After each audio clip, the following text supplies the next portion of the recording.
This is the Dreamers Podcast, where dreamers share their stories to inspire you. Now, join host Joe Pardo as he interviews a dreamer who's living their dreams.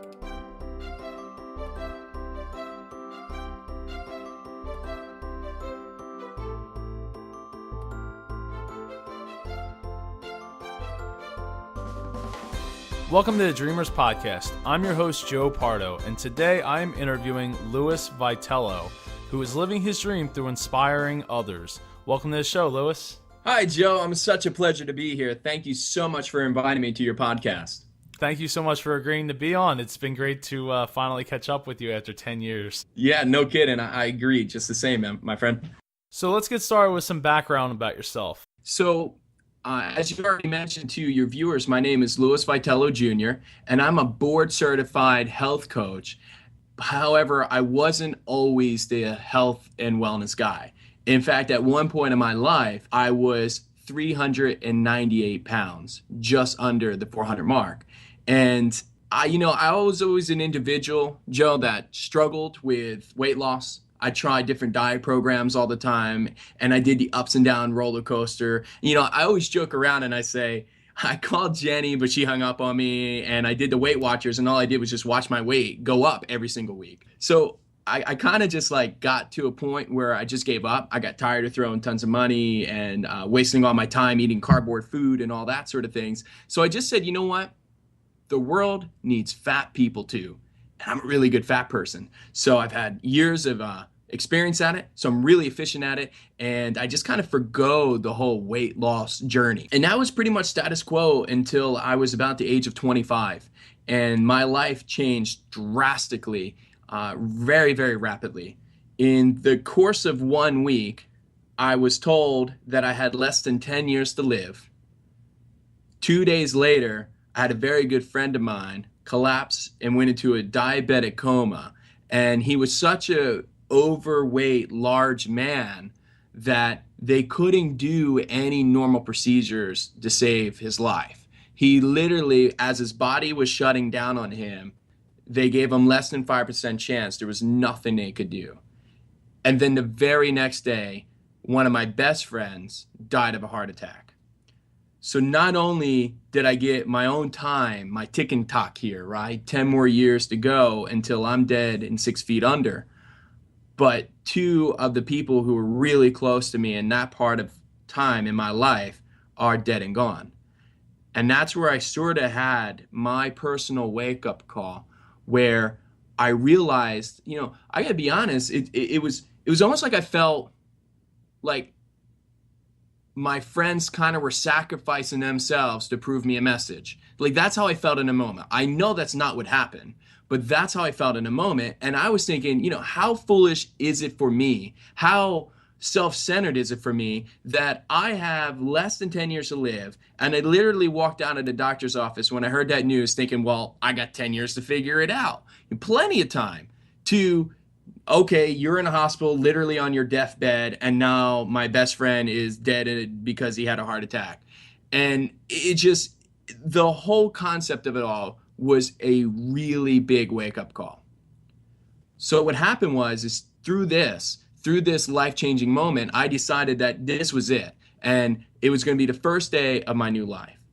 So I lost 207 pounds in a 2-year journey, and I haven't looked back. And now I take my own personal experience of being the overweight, fat, and obese guy that couldn't fit in a normal airplane seat, that couldn't go to the movie theaters because I couldn't fit, that had to back out of social events because I couldn't go to the theme parks because I didn't want to hang out by the strollers, couldn't go to certain restaurants because I couldn't fit in their booths. Really affected my whole life. But I gave up on all of that, and now I take that experience and combine it with my education to help others that suffered through the battles of obesity, just like I suffered, to help them reach their goals and their dreams so they can be the person that they really deep down inside want to be. Wow. It must have been just a short time after we knew each other. Yeah, I would say that so. I started when I was 25. I reached my final goal weight of losing 200 pounds was my goal. On my second year anniversary, it was 207 was what I lost, but that was 27, and now I'm going on 32. So it's been quite some time. Yeah. So what would you say inspires you? So what inspires me when it comes to work is actually seeing people grow and develop, to see them do the things that they always felt or deemed was impossible to do. And when I come to work every day and see people transform their lives literally right in front of me, it is a true inspiration to get up every morning and come to work. What I do now, I don't feel like I work a day in my life. That's truly inspirational for me. When it comes to just general life and just creativity and being involved with different products, the inspiration, I think, just comes from beaming off of other people. I really take the time to sit back and absorb and listen and sort of be in the moment. And I think when you can shift your mindset to be in the moment, almost anything at that point can be inspiring. So how did your dream come about as far as when you started to coach other people to lose weight and to have better and healthier lives, and not, I guess, not through dieting, but through entire life transformations? It's a very good question. It's funny because I didn't even realize that this was a dream or passion until somebody else woke me up to the idea. At the time, I was a senior Microsoft network engineer, so I had a really comfy, cozy job. Had the 401k, the benefits, sort of the dream job. And I was doing quite well. And it wasn't until I met somebody that hadn't seen me for a long time that literally was taken back by the transformation I took. And they asked me to tell them my story. And I did. And by the time I was done, she was literally in tears. And she asked me, she says, Lewis, she says, how long you been on IT? And I said, at the time, I was in IT for about 7 years or whatever it equates to then. She says, you're really good at this, aren't you? I said, yeah, I can do IT in my sleep. This is what I was meant to do. And she said, no, it's not what you're meant to do. What you're meant to do is share your story with others and inspire them to make changes, because you can reach people that have been suffering. I know so many people that have tried everything to lose weight, and if they heard your story, you would inspire them to be a different person. You might not know it yet, and you might not know how you're going to get there, but one day you're going to figure out how you can take your message and bring it to the public and really inspire change and what is definitely necessary to be done in our country. So I didn't think anything of it. I just said, well, hey, thanks, appreciate it, nice compliment. And then I spent some time, actually what happened was, Joe, I was laying down in bed one night and I was kind of like bored and I couldn't fall asleep. So I pulled out my laptop and I just started Googling so I was an IT consultant. So I was Googling like health consultant, because that's what makes sense in my little world. And I stumbled across health coaches, and I had no idea that such a thing existed. I figured only the type of health and wellness gurus are like personal trainers or dietitians or nutritionists. I didn't know that there was such a thing in health where people take a whole picture, like a holistic view, looking at the whole picture of every person's characteristics, really taking in, does their work life, does their career life, their relationships, does their spirituality, does their activity affect the food choices they're making? And if so, how did they affect them? And I didn't really gather that concept until I stumbled across the Institute for Integrative Nutrition, which is the world's largest nutritional school based out of New York. And I started to read about the programs and materials that the school covers and learn that the school, what I really liked about it was bio-individuality.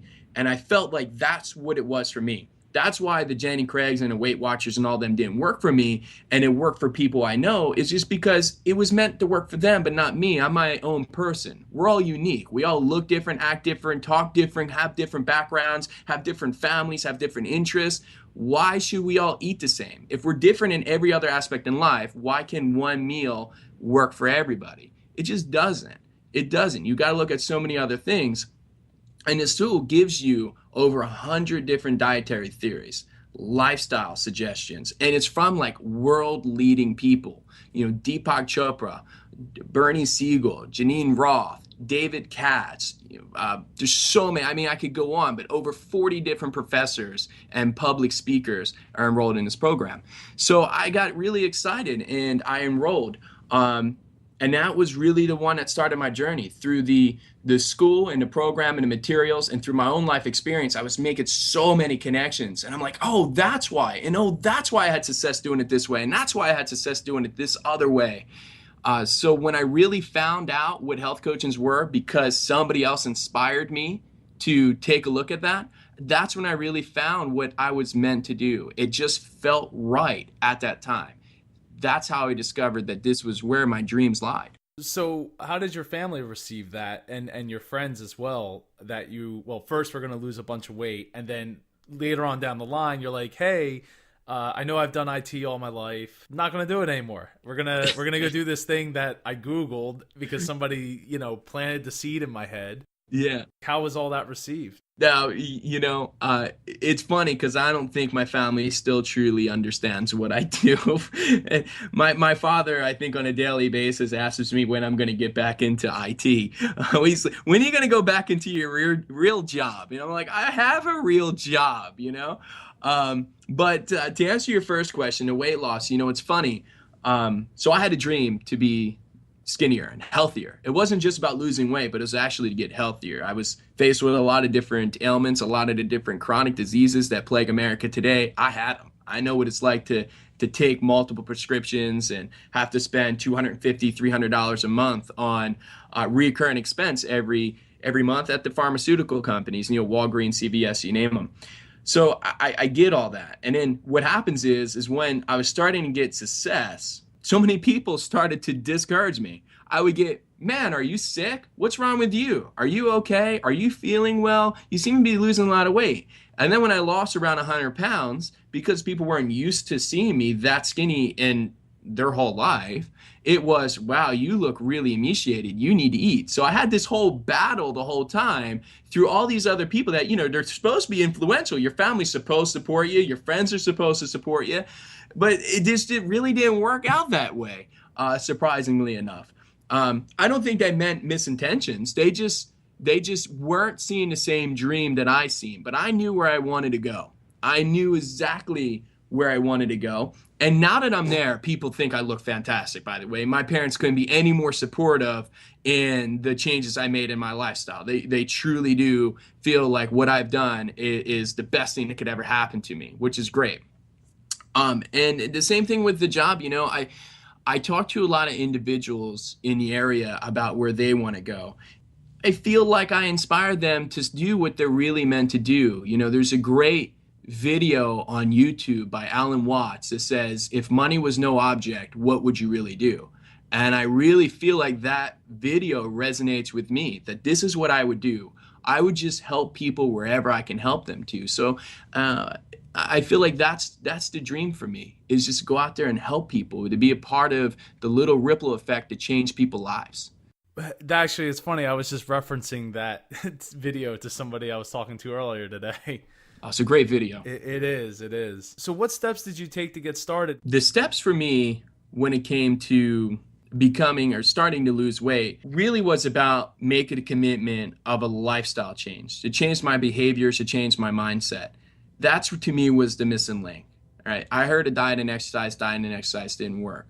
So what I wanted to do was figure out why these things just didn't work for me. And I just spent countless time researching and studying all these different theories, and I kind of used my body as an experiment. Did this work or did this work? And whatever worked, I just kind of wrote it down and documented it and moved on. But I think it's important that you create goals. I think goals are an important step, because without creating goals, you really don't know what you're working towards. You're just aimlessly wandering around the streets. And this is the same with starting my business. So at first you need to create goals. And they could be any type of goals, but they need to be SMART goals, as in specific, measurable, attainable, realistic, and timely. They need to be SMART goals, because if they're not SMART goals, then you really don't have anything to measure it against. Simply saying I want to exercise more is not as good as saying I want to go to the gym 3 times a week by December 1st. That's more manageable and attainable.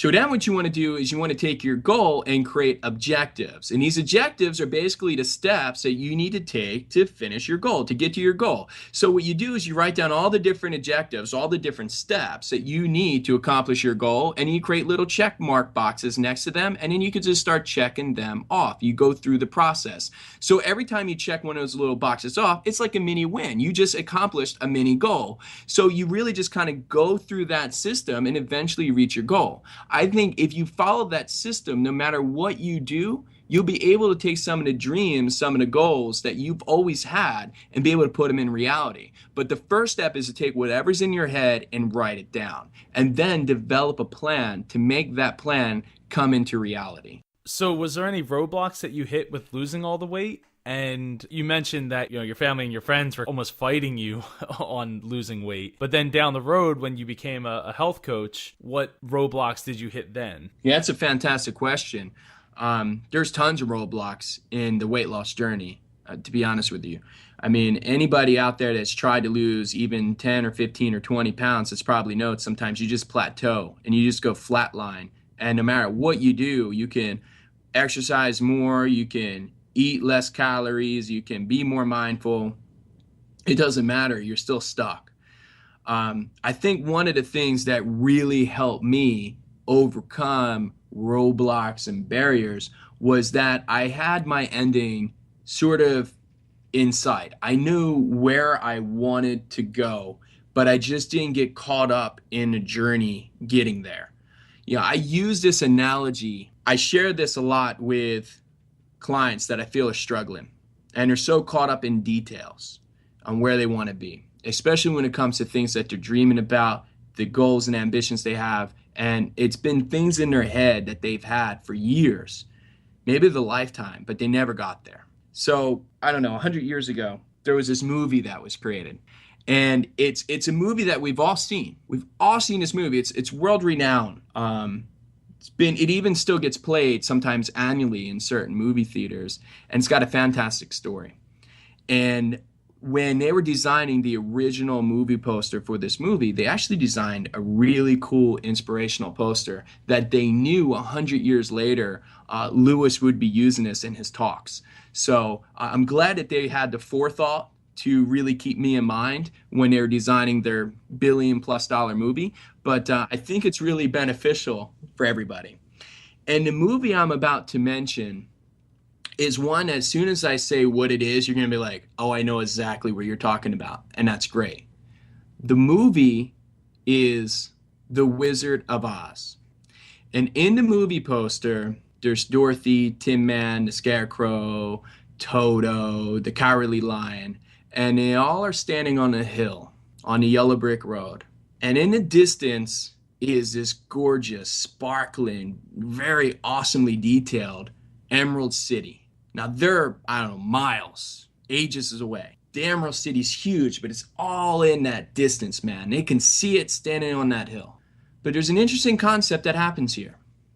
That hill goes down, goes off the view of the poster. And it winds and turns and twists, and it goes through valleys and trees and forest. See, Dorothy and her crew are standing on top of this hill. They see where they need to be. All their dreams and all their desires, everything that they want is in that distance. But they don't get caught up in the journey. They don't get caught up on where this road goes. They just take one step after another, and they just keep following that yellow brick road. And what happens? Well, they have flying monkeys and they get kidnapped and there's witches and there's all this craziness that happens, right? But eventually they just trudge through all this, all these unseen things, these roadblocks and barriers that you would have probably came up with if you pre-planned it, right? You would have said, well, maybe possibly would have ran into a witch, maybe possibly would have ran into this, right? But they didn't worry about that. They just kept trudging forward. And through that process of just trudging forward, they finally reached their goals and they got all the answers they ever desired. But here's the interesting part of all this. See, their story was so amazing, really, when you think about it all, right? The concept here is not to get caught into the path and all the details and where that path goes, but just focus on what your end goal is. Focus on what you really desire and just keep putting one step forward and then handle the situations as they come up. Don't get caught up on them before they even happen. because all you're going to do is wear yourself out of ever reaching your goal. Instead, just keep going forward. And you know what? Maybe, just maybe, you'll have such a fantastic story. You have such a great adventure. They're going to make a movie out of it too. Yeah, it would be awesome to have your story made out into a movie. You going to play me, Joe? Would you do that? Would you be honored enough to do that, right? Can I be honored for you to play me? How did you overcome some of these roadblocks? Breathing, not getting stressed, not worrying about what others think, just worrying about what I thought. And I'm the only one that really knows where I wanted to go, truly understands me. I mean, I could tell friends and family they can be supportive, but they're never really going to grasp that reality of where I want to go because they didn't have to go through the same things I did. Nobody I knew at the time had been through such a journey that I was going through. So nobody could sit there and say, oh, I edify with you or I can relate with you. They couldn't because they just can't because they didn't. So that's just reality of it all. What I did is just took each moment, each challenge, each struggle, just took it for what it's worth, took a deep breath and said, okay, so this is just one thing. I mean, really just one thing right now that I need to work on, that I need to figure out. Let's just figure it out. We'll put together a plan to get through this hurdle. And I knew, again, it's like that movie, just figuring out what's on the distance, focusing on that Emerald City and not getting caught up on the witches that are trying to stop me from getting there, just focusing on Emerald City. And eventually everything's going to work itself out. I feel like the universe has this really weird thing that eventually things do figure itself out, that things end up having a purpose or a turnaround. Sometimes you have to wait a couple years for that to happen, and it'll come from an unlikely source. But if you just have patience and due diligence and continue to move forward, you'll eventually get to where you want to be. The problem I see is people quit well before they ever get to where they want to be. And if they would have just put the time into it, day by day, week by week, or even month by month, 2, 3, 4, 10, 15 years later, they would totally be in a better place than they would have been if they just kept going instead of stopping. So is there any parts of your dream that haven't quite worked out or not worked out yet? Well, I think everything works out the way it's supposed to be. So when I plan or envision something that doesn't work out, it's probably the way it's supposed to work out. I can ask for things, I might get a no in response, but that's the way it was supposed to work out. That's just the way I feel. Now, I have a lot of great things in the future that I would love to happen. I don't want to be just a sole coach. I want to have a greater outreach to people. I want to be part of a larger ripple or wave to help inspire others to do so. And I think being a part of these, being fortunate enough to be on your podcast is one of those ways that makes that happen. Because maybe, just maybe, this podcast will reach somebody that can help put me in a position to further my message even to a grander scale.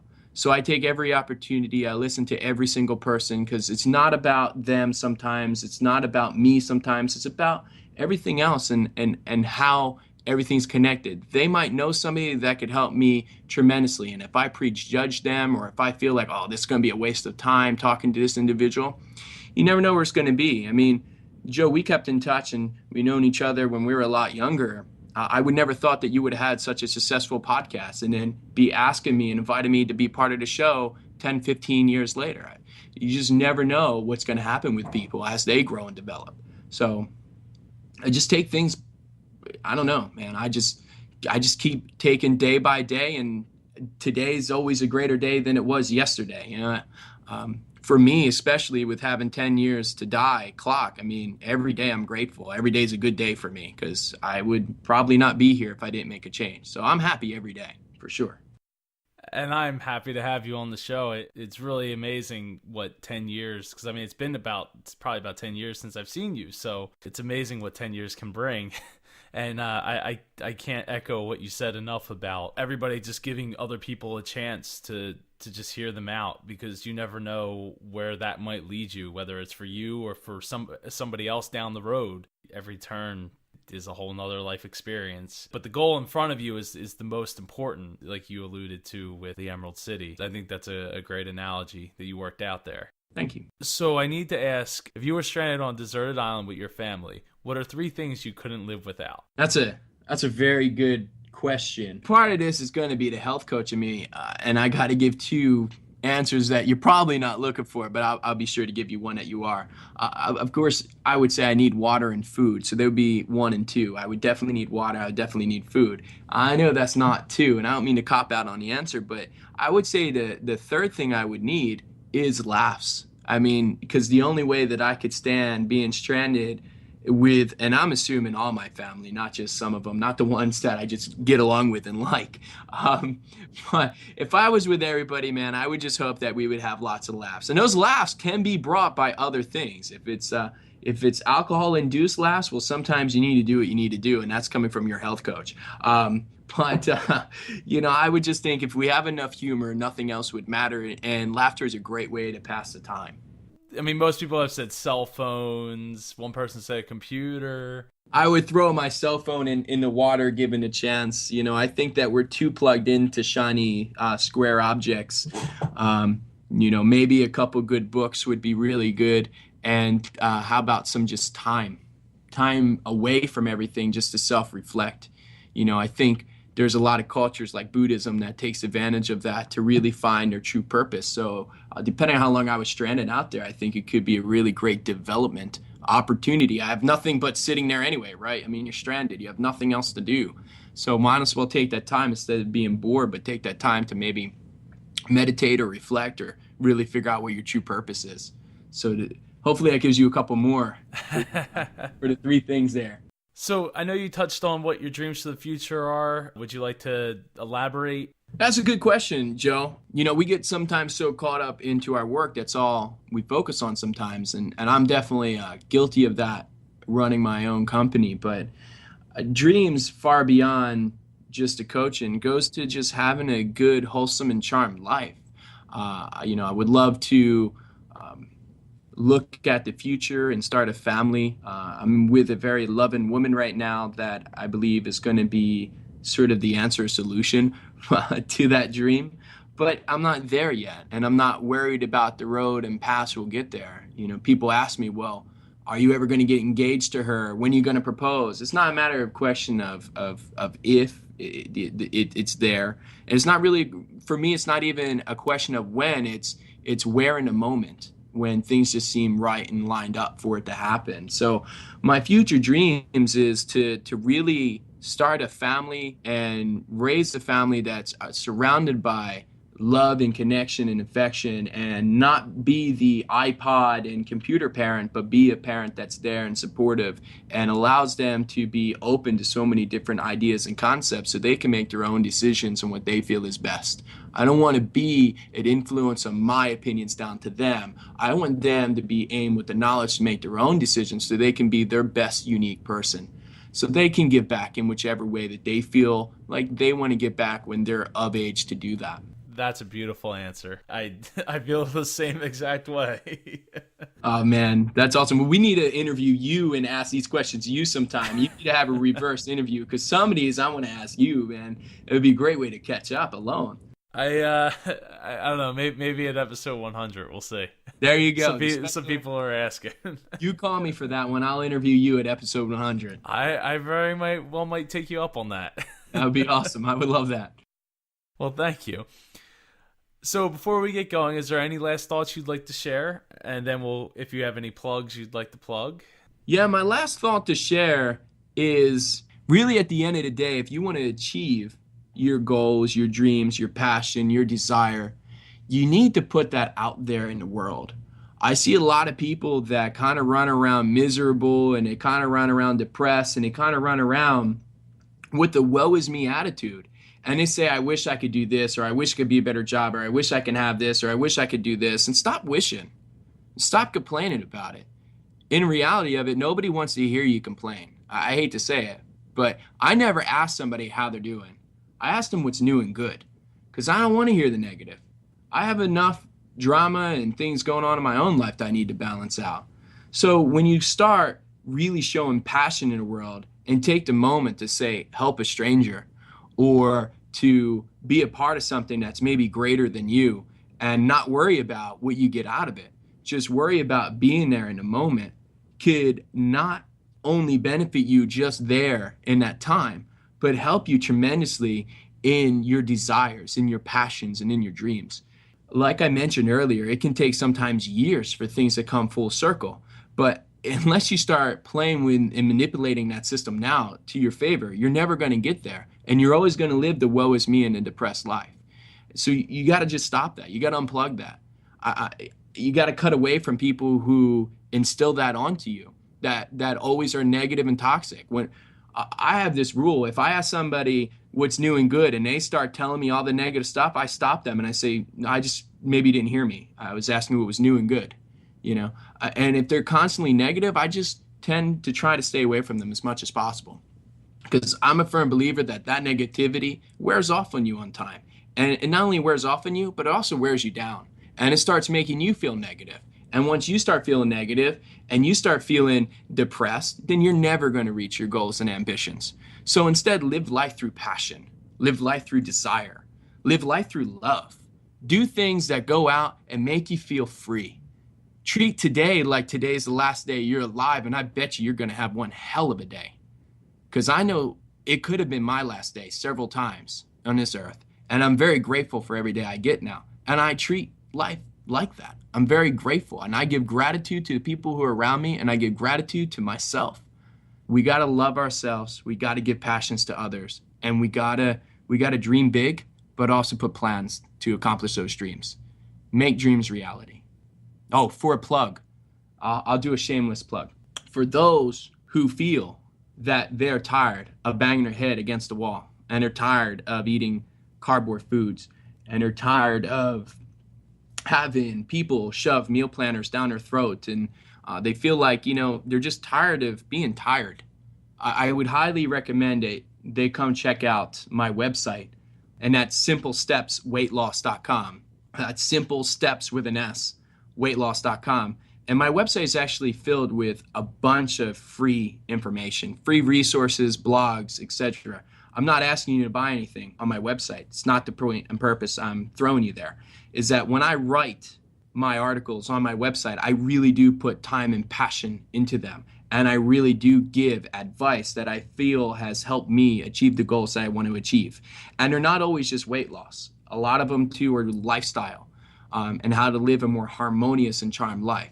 So it could really benefit, I think, a lot of people in different areas of their life. So that's my shameless plug. But thank you for giving me the opportunity to be shameless about it.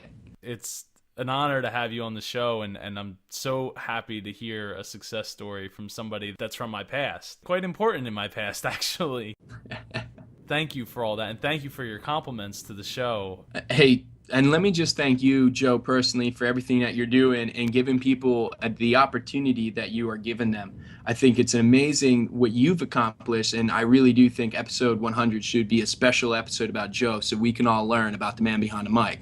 But I also want to take 2 seconds and thank all the listeners, because without the listeners, not only would I not be on the show because Joe wouldn't have an attendance, but there would be no point on being here. Because if nobody can hear what we talk about, then what is the point of talking? Can't say it better myself, Lewis. Thank you so much for being on the show. I really appreciate it. Thank you. Thank you for joining us for this episode of the Dreamers Podcast. Follow us on Twitter @Dreamers Podcast. Join us on Facebook at facebook.com/Dreamers Podcast. If you or someone you know would like to be a guest on the Dreamers Podcast, please send an email to j@jpar.co. This podcast is copyright 2014 by jpar.co.